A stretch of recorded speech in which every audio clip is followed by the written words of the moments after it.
Erlbacher sock knitting machine. Okay, so let's try to make a sock today. I'm going to move my yarn carrier over to this marker. This is my 3 o'clock marker, and I'm going to just hang my sock bonnet here. Basically, I hang one loop on every other needle, and this is going to help me cast on all the stitches that I need. Okay, I'm just threading my machine with some waste yarn, and I'm going to add the waste yarn here. Hold down on the bottom of the bonnet so that I can add downward pressure and start casting on stitches. Any latches that were closed are not going to pick up the stitches correctly, so I'm just checking all the way around as I cast on. And now that these needles are up, I can finish hanging the loops of my bonnet.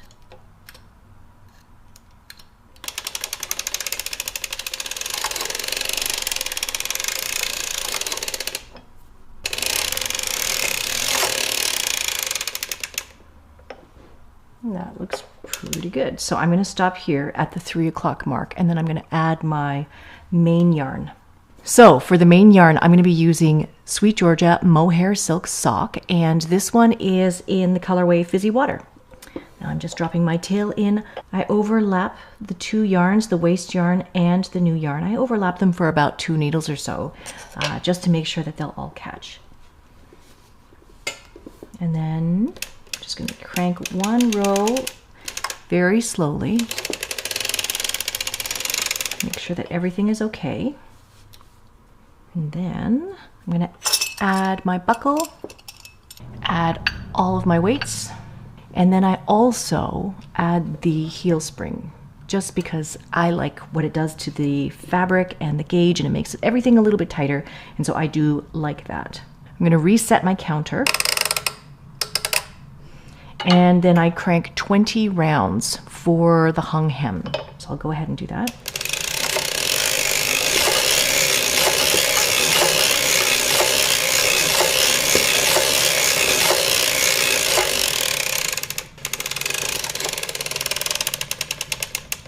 Now you can hear that click, click, click sound, right? If you want to minimize that clicking sound, what you can do is you can see this little flipper here. This little flipper is what's making that clicking sound. Every time the flipper, which is kind of spring-loaded, every time it hits one of the needles, that's what's making the clicking sound. So it goes click, click. So if you don't want that sound, if you want to minimize that sound, you can raise that little flipper a little bit. And then I'm using here a little quilting clip. This is for binding quilts. And I just clip the little flipper with the binding clip and just hold on to it like that. And then when you crank around, the sound is going to be minimized because it's not, the little flipper is not going to be hitting those needles every time you go around.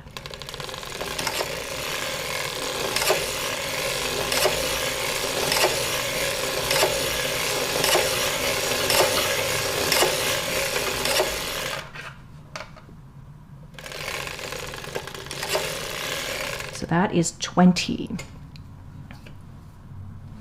So now I'm going to take the weight off of the bottom. I'm going to take the buckle off of the bottom. So there's no weight on the sock right now. And now I'm going to hang the hem. So I look at the little loops of the main yarn that are here in the line with the waste yarn. And so I look at this loop and I kind of run my eye up, up, up, up, up, up this line, kind of like looking at the whole ladder and going all the way up, and then I see that it is in between these 2 needles. So what I'm going to do is I'm going to pick up this loop and I'm going to run it up and put it on the needle to the right. This is just my convention. This is how I remember everything. And then once I have that marked, then I can just pop all of the other stitches on. So just going in line, picking up the little loops and hanging them on each of the needles.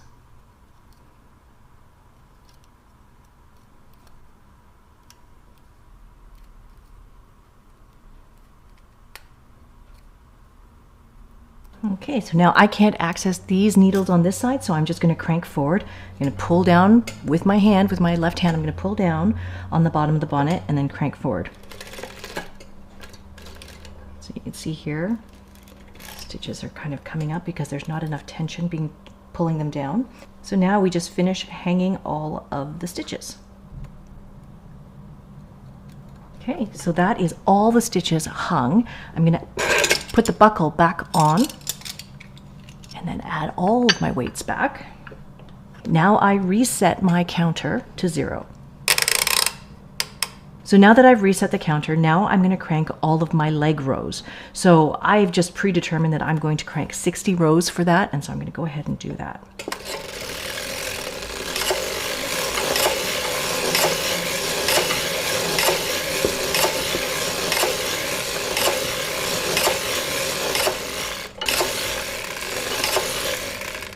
So now that I've reached 60 rows, what I'm going to do is I'm just going to stop my carrier just before the 3 o'clock mark. I need to be able to access those stitches here. So I have my halfway marks marked here and here. That's my 9 o'clock and my 3 o'clock. And I'm just going to go 1 stitch over, and then I'm going to raise all of the back needles.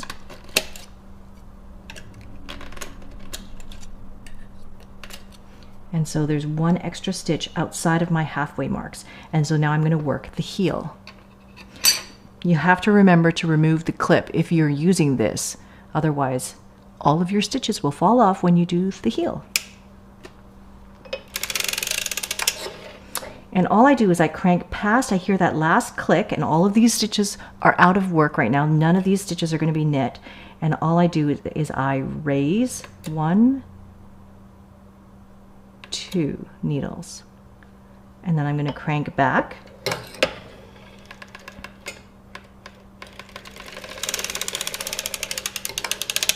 So you can see 2 needles here. These are both 2 stitches here are being wrapped. And then again on this side, I'm going to lift 1, lift 2, and I'm going to crank back. And at this point, it's really important to start looking and checking to make sure that all of these stitches keep coming down. That's where I'm going to start adding my heel forks or my heel weights. And so this heel weight, there's 3 of them, and I put one here in the middle. It's going to stay in the center as close to the top as I can. And here's another one. It's going to go on this side as close to the top as I can. And the third one. There we go. So we have raised 2 on this side. We've raised 2 on this side. So now that I'm coming around, I'm going to raise just 1 now. Raise 1, raise 1, and I just go back and forth, raising 1 and wrapping that stitch on either side of the heel until I reach these marks. These are my heel marks. So once I get to these marks, I'm going to stop what I'm doing, and then I'm going to change and finish off the short row heel. So I'll keep going.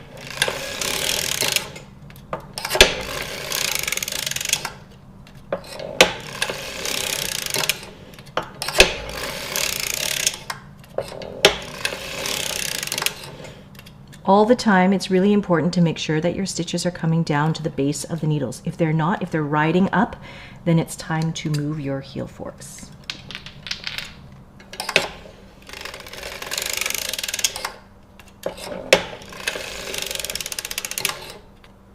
Okay, and so that's the last one. So I'm going to wrap that one and crank all the way around. Okay, so now we're going backwards. So now the first thing I do is I'm going to lower 2 on the right hand side. And so lowering 2 and making sure those latches are open, and they're going to stay open as I crank back around. I sometimes hold on to the yarn so that it doesn't just kind of miss that stitch. I'm going to make sure very carefully that that first 2 stitches knit. And then again on this side, pushing down 2 stitches. Making sure those latches are open and that they don't close accidentally as I'm doing this first round. So knitting 1, 2, that looks good. Making sure all the stitches stay down at the base of the needles. So again, moving those heel forks up. And now I'm going to just go 1 at a time, lowering 1 needle at a time. That's 1. Don't push down too far, because if you push down too far, then the latch will close and you will drop the stitch. So you have to make sure that that latch stays open as the carrier passes. And then it can close as you go around.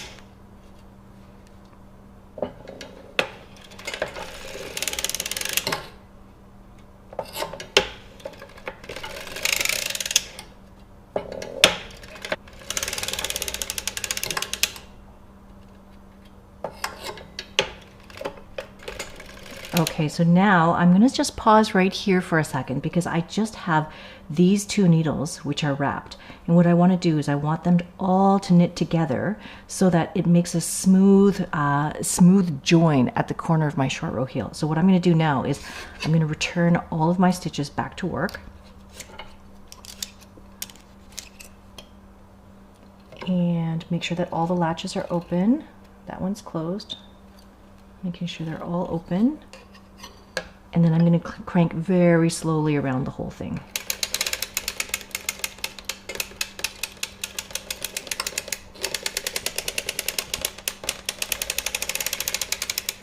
Okay, fantastic. So now I'm going to reset my counter and then I can start cranking all the foot rows.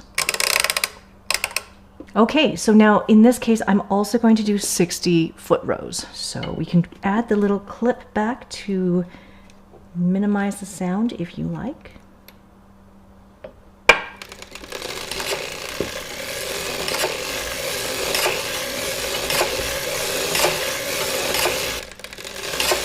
Okay, that's 60. So now we're going to crank the toe. This is going to be the short row toe. So I go all the way to my halfway marks, raise the back half.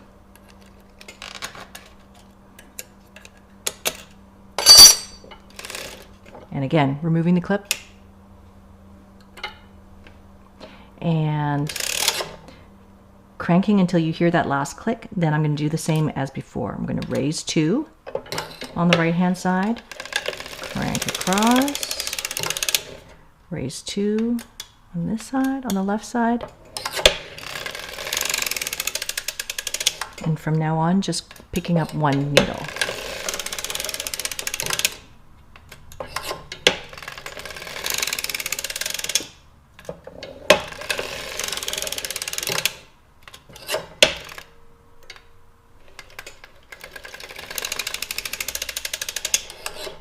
Okay, move those heel forks up to make sure that you have enough tension on all of your stitches so that nothing falls off of your needles. You're getting to the end, so you don't want to drop any of your stitches. That would be not fun right now.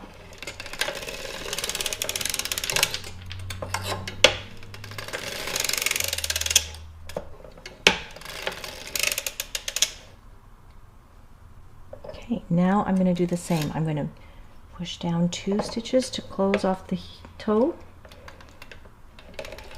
2 needles. 2 needles on this side. And then 1 needle on each side. So 1.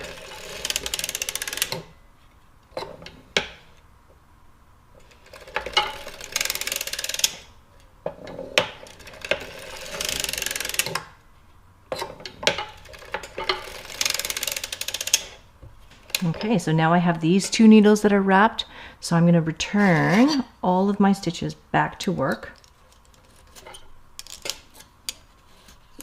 And again, make sure that all of the latches are open. That one is closed.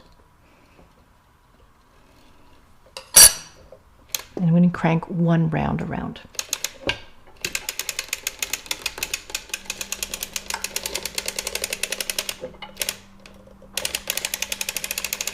I'm going to stop right here before my 3 o'clock mark, and that is the end of sock number 1.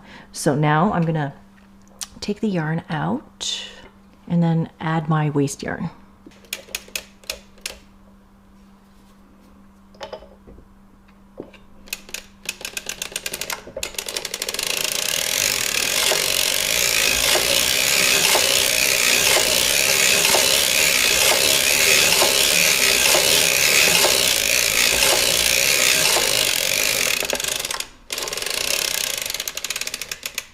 Okay, so now we are ready to start the next sock. So those are the steps that I take every time I crank a sock. Now, with the commentary, as I was filming it, the first sock took about 30 minutes to crank. The second sock, without talking to the camera or doing anything like that, the second sock took 16 minutes to crank from beginning to end. Thanks for watching. Don't forget to like and subscribe.